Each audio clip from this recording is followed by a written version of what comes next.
Hey y'all, happy Friday. This is Jamie from Soul Script Coaching. Welcome to the Writing Desk where I go live every week to talk about all things writing, mindset, and memoir.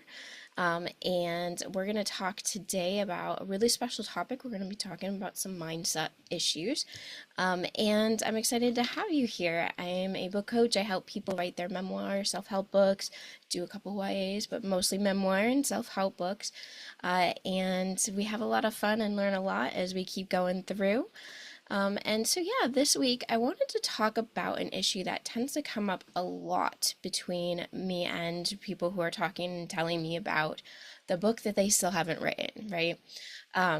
And people procrastinate on writing any book, but especially memoir.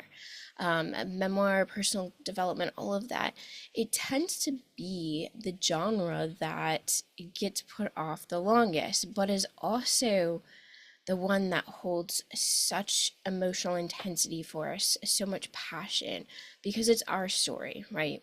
It is the story that is our lifeblood and the one in which we have to reveal ourselves most vulnerably, more than any other kind of book, often. And so it tends to be the one that gets procrastinated on the most. And procrastination is a really interesting thing. And when I was a kid, it was very much about shame and you're just being lazy and pull up your bootstraps and get going and discipline. Why do you just got to make yourself do it, right? And I'm finding nowadays that, interestingly, as we've started to expand our research on brain science, on mental health, all of that, that we are realizing that procrastination is a lot more than laziness. It's not laziness. It's not being undisciplined. It's more often a point of information. And so, why do we put off writing our memoir? Why do we put off editing our memoir? That's been me for a couple of years, right? And the issue is often, and not always the case, but one of the big issues is that there is a fear. So the procrastination is giving us information, and the information that sometimes it's telling us is that there is a reason why you're not writing your book. And that reason can often be because your past, your memories, your message that you want to write about is triggering. And so what are triggers? Triggers, they again often get a bad rap, right? People sometimes will say, "Oh, stop putting all these trigger warnings and just overkill. It's a snowflake word. It's a weak word. You're weak if you're triggered by everything."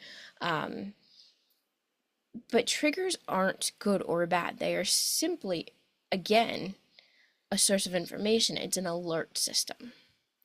So a trigger is anything that puts your brain on high alert. Okay. So if you smell something, it triggers a memory, right? Especially smell. Aroma is one of the highest forms of nostalgic triggers.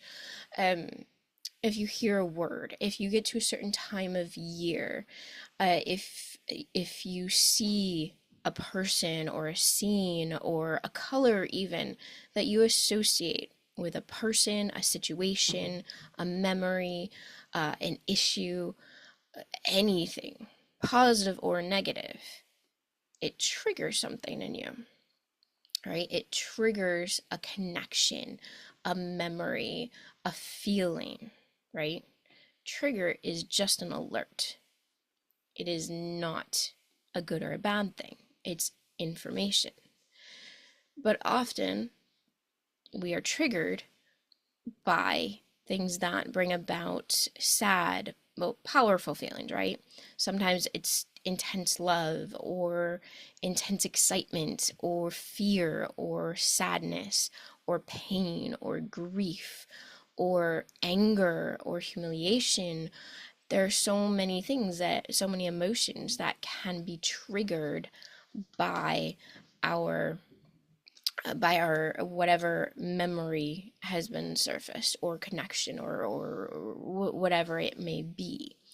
So procrastination equals information. That information is often that we're avoiding something because we know that there's a trigger involved. And that trigger, which is always good, if it's a good trigger, it's triggering feelings of fond memories and fond nostalgia. Um, but very often, and this is where it gets kind of that negative connotation, a trigger triggers something powerfully negative and painful within us, right? So those negative triggers trigger some sort of reaction.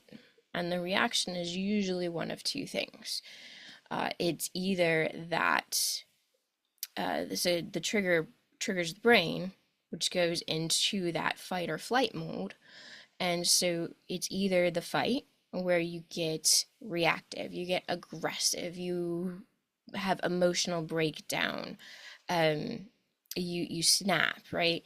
Those are common triggers, common results of a trigger, is to go into that fight mode, because your brain is always working to protect you. Its sole function is protection. Okay, not sole function. That would be bad.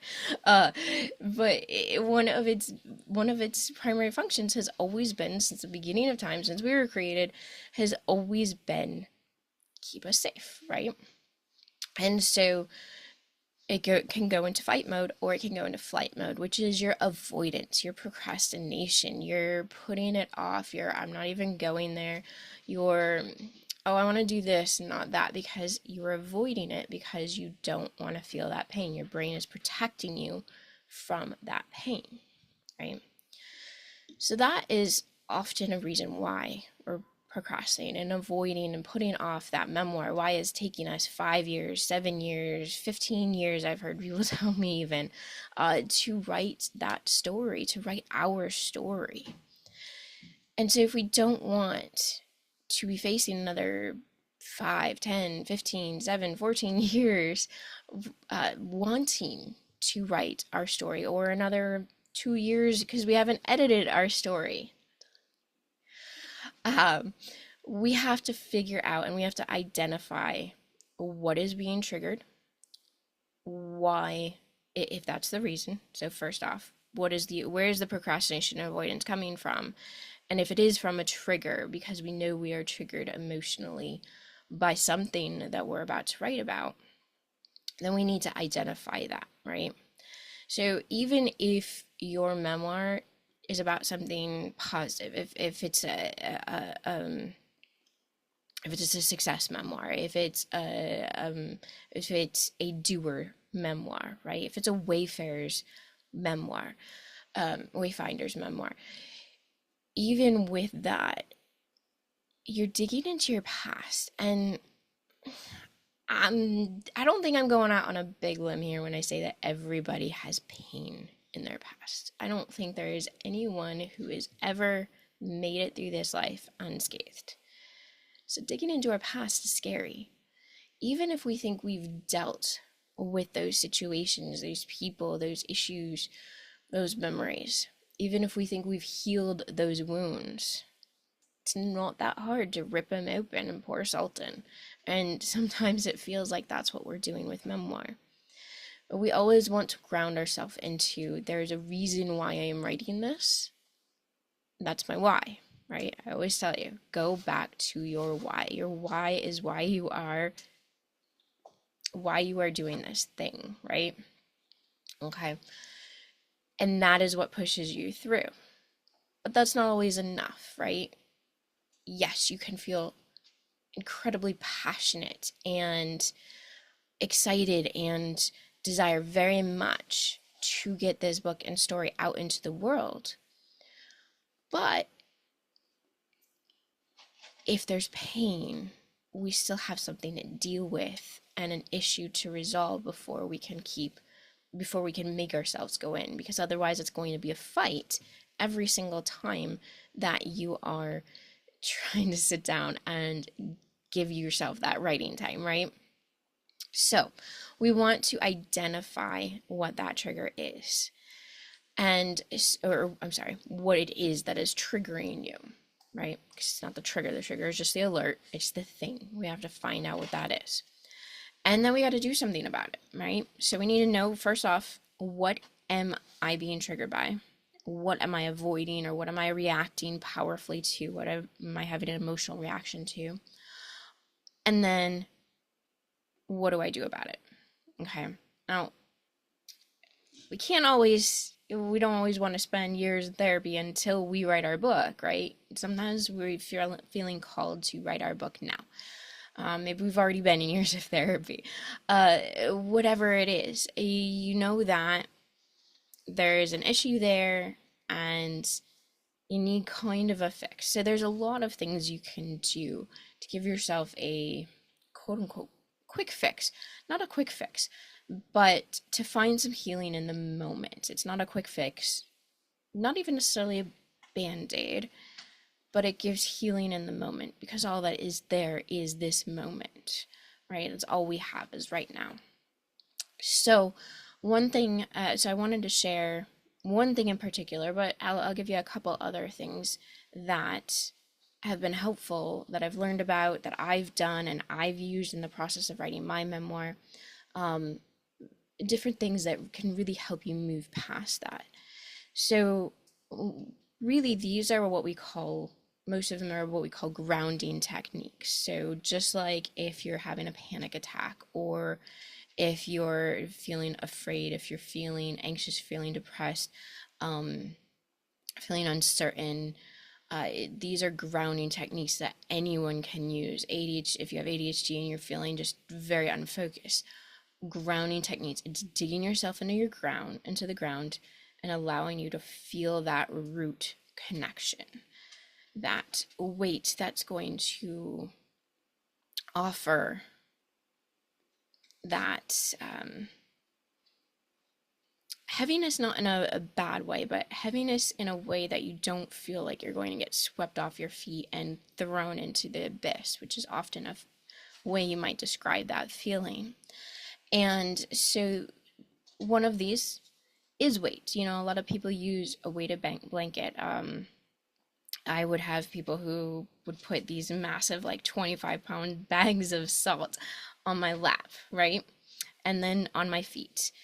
They say you can sit on your hands. So sitting on your hands, putting some sort of weight on your feet and or your lap, that mere weight is going to ground you.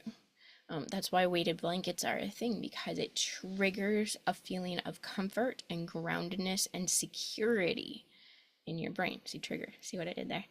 And so your brain can calm down and say, okay, I'm safe. We can do this, right?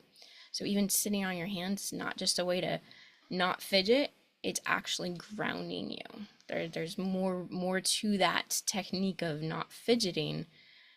It's and keeping your fingers, from moving. It's actually also grounding you. So doing things like that, adding weight.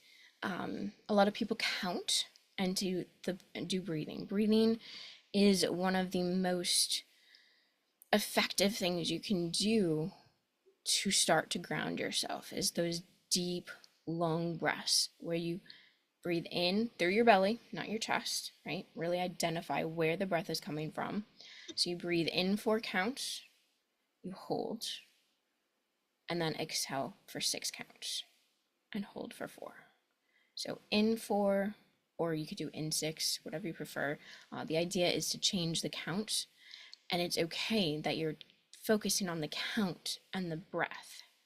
That's where the focus is supposed to go.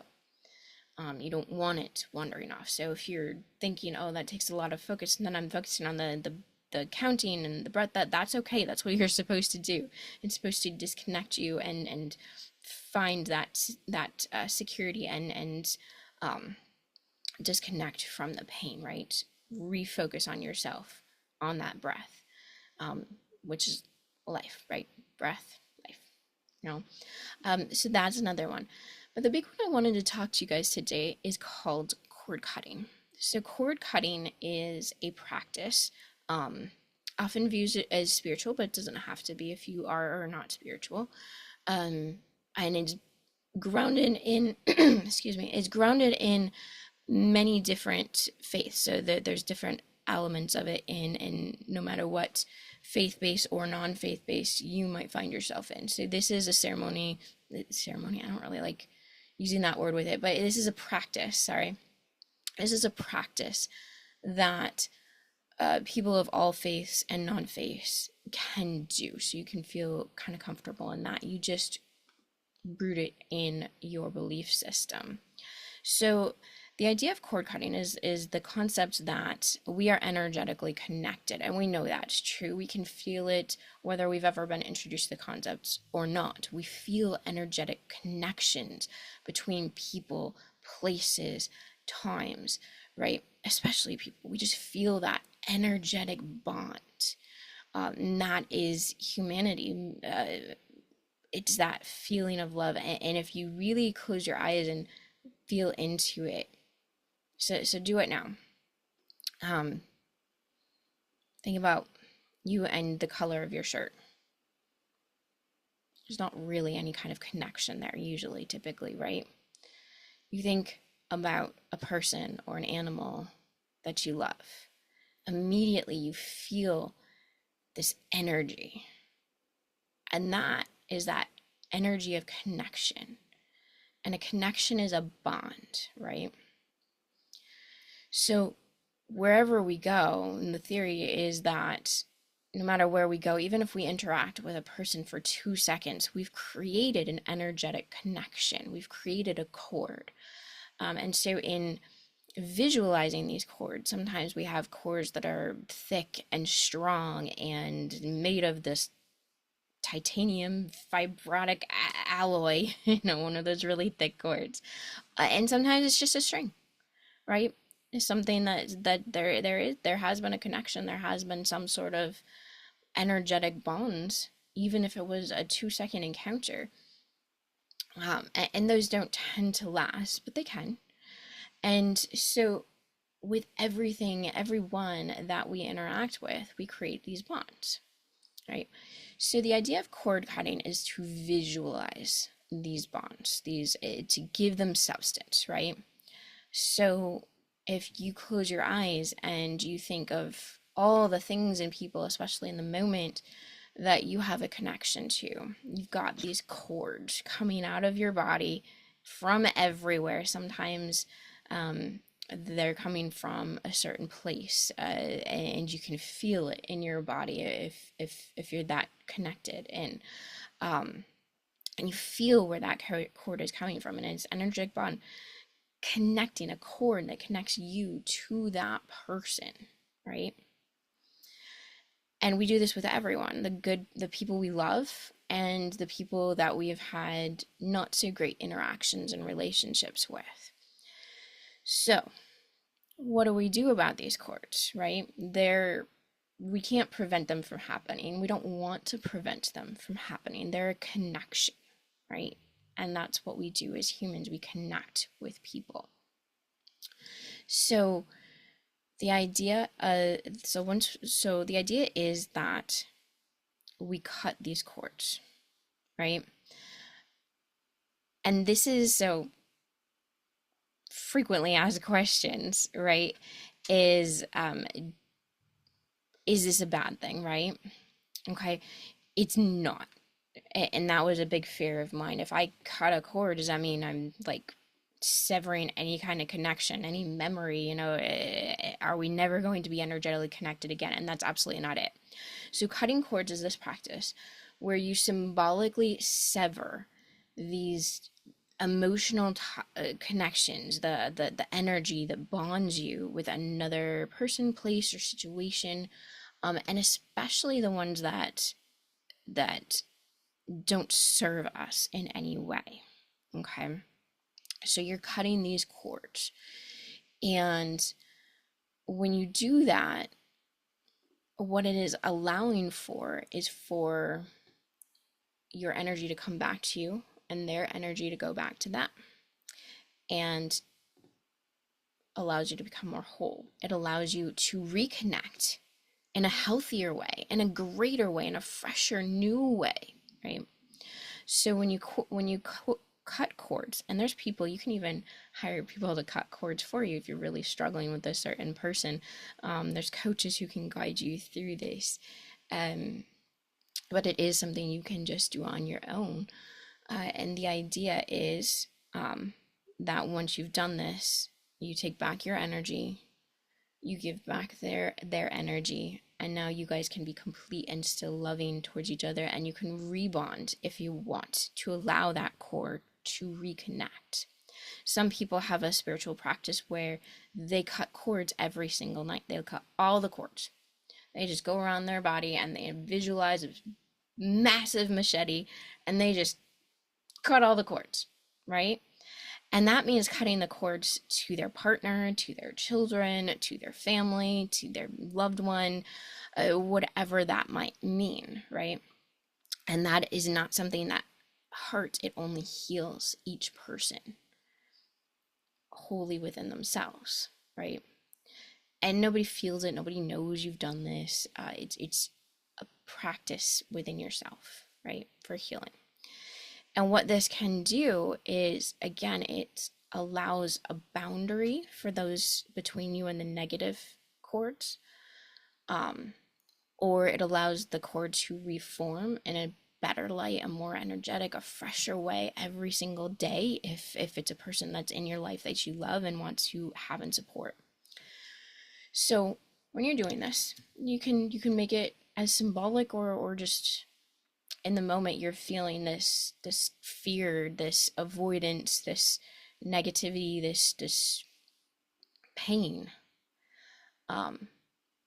You can do this. So even if it's a connection, so you don't have to have any ceremony or build, turn around 3 circles and throw salt over your shoulder with a candle on the right? You don't need any of that. It's a very, very simple practice you can do while you're driving to work, right? And it can be done with people who are close by, who are far, people you haven't seen in years. You can do this practice with people who have passed on. And again, it's a healthy clearing out, right? Not to use those wildfires happening in California right now in a exploitive way at all, because our hearts go out to all of that. But we do know that wildfire is tragic and frightening, but also a way of clearing out. So nature actually needs wildfires. If we didn't have wildfires, the ground covering would be so, in woods and all of that, would be so overwhelming and nothing new could grow. So wildfires are actually a way for the earth to purge itself of extra material, organic material, whatever's there that shouldn't be there, right? So it's a healthy practice. Same with the cord cutting, is that you are clearing things out so that you have space to regrow or stop the connection altogether if that's necessary too. So when you do it, all you gotta do is envision these cords, see them, feel them. You can do all at once, but if there's a specific person or a specific issue or situation, really focus in on that cord, because sometimes if it's a toxic cord, it can be really thick and strong and hard to cut and painful, right? And you can envision all of that. See the strong cord that's, this rope that's starting to rot and not good, right? And so you see it in your mind's eye, right? And you visualize yourself cutting that cord. use whatever tool you want. You want a machete, want a big badass sword, you want just a pair of scissors, right? Small knife, whatever it is. You take that instrument, that tool, and then visualize cutting that cord. And sometimes the cord is really strong and you have to saw at it, but you keep cutting it until it's gone. And as you cut that cord, you can say something. You can say a little prayer. A lot of people say different things. Some people say things like, I entirely and completely release you with love, and I cut this bond, and the cord is now cut. Something along those lines. I learned when I was learning this from a couple of my coaches, and I've had a couple coaches teach me this in different ways. I was taught, I am cutting this cord and I return their energy to them, blessed and transformed. And I take back my energy to me, blessed and transformed, so we can heal and grow with love. So I cut this cord and I return your energy to you, blessed and transformed with love. I take back my energy to me, blessed and transformed with love, so that we can continue to heal and grow. And if the case is, reconnect if you want. Right? And so you can say, I cut all the cords. You can think of that specific person. And the idea is just severing that connection and taking back each of your energy, so that you are whole and full and complete as people, and that you can reconnect all the time, every day, every half a day if you wanted to, right? There's only good that comes from this exchange. It's not a separation. It's a reclaiming, if you will. And for the negative people, they're the people that bring about, the people that bring about feelings of negativity or pain or hurt, grief, loss, right? When you do that again, it's not saying that I can't reform that bond. Or it is saying that you don't have to reform that bond. You can then say, I completely release you and I let you go with love. And I do not want to reconnect this bond, right? You can use any kind of saying you like that feels good to you, as long as it's done with love, right? This is a healing practice, in which case we do none of this with negative intent or negative energy. It's all about healing, right? And so, yeah, so when you do that too, sometimes it's hard, and a lot of people even call in for help, right? They can pay a coach, yes, of course, somebody who does that professionally. There are people out there who do that.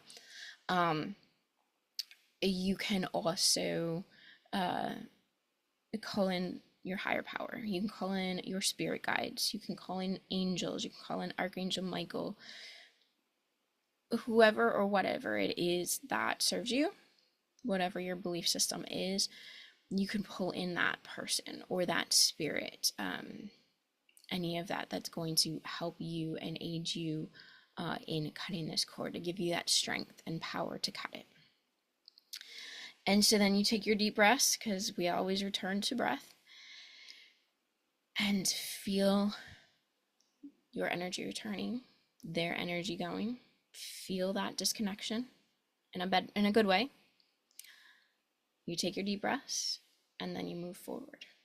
And you say, I am now ready to do this for me.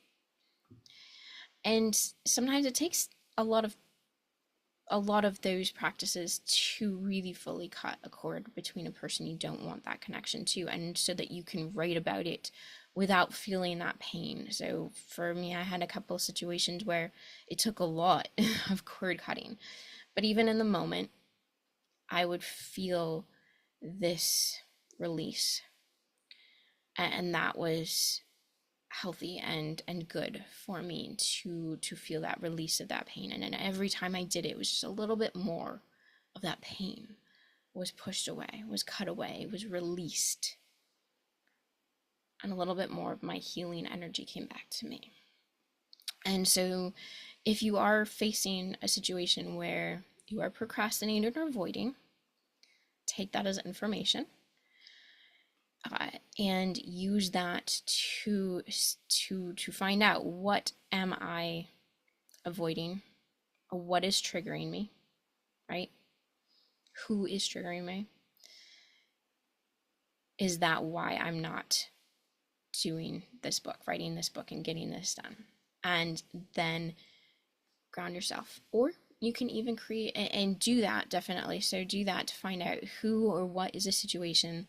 Let me cut these energetic bonds so that I can move forward in a healthy way, and I can let go of that pain, and I can start finding my healing, I can start releasing that energetic tie.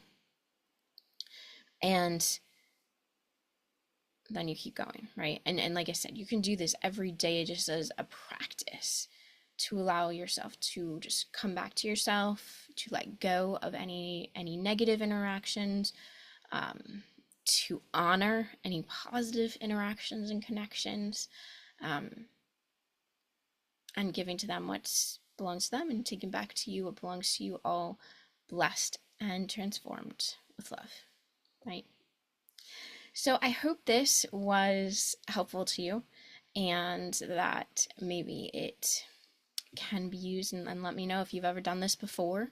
Let me know if you have any questions, right? Or need any help with figuring out how to do this. All right. It's a really important practice that it doesn't solve our issues all the time, but it can be something that can help us move through that procrastination and avoidance, move through the pain of a trigger, anything like that. Okay.